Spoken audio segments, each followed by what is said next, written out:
আসসালামু আলাইকুম। অনেক দিন পর আবার চলে এসেছি বন্যা কিচেন বাংলাদেশ থেকে। দেশ তো স্বাধীন হয়ে গেছে, সেই খুশিতে মিষ্টি মুখ করা যাক। কিন্তু বাইরের যে পরিস্থিতি, মিষ্টির দোকানের সব মিষ্টি তো প্রায় শেষ।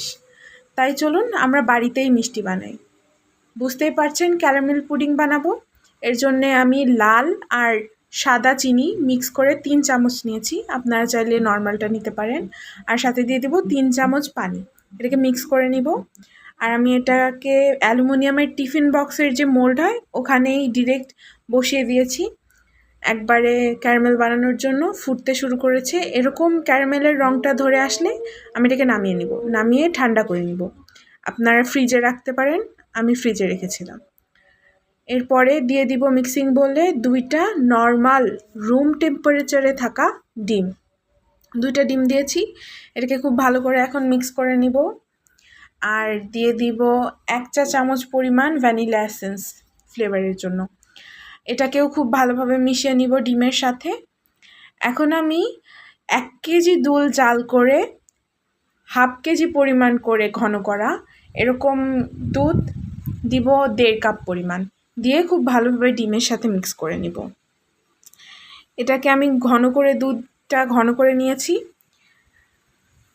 এবার এটাকে খুব ভালো করে মিক্স করব আবারও।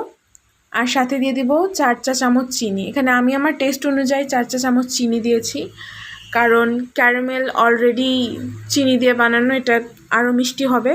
এই কারণে আমি টেস্ট অনুযায়ী চিনি দিয়েছি। আপনারা আপনাদের টেস্ট অনুযায়ী কমিয়ে বাড়িয়ে নেবেন। তো চিনিটা খুব ভালোভাবে এভাবে মিক্স করে নেওয়ার পর দেখতে পাচ্ছেন আমার ক্যারামেলটা কিন্তু সেট হয়ে গেছে। এর মধ্যে আমি ছাঁকনি দিয়ে মিক্সারটা ছেঁকে মোল্ডের ভিতর দিব। ছাঁকনি দিয়ে ছেঁকে নিলে পুডিংটা খুবই স্মুথ হয়, কোনো লাম্পস থাকে না, এই কারণে ছেঁকে নিলাম। এরপরে আমি চলে যাচ্ছি চুলায় আবারও।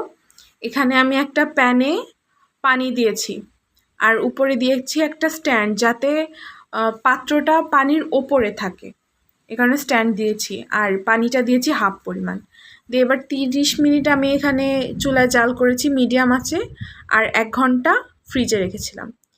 এরপরে একটু ছুরি দিয়ে কেটে মোল্ড থেকে পুডিংটাকে বের করে নিব।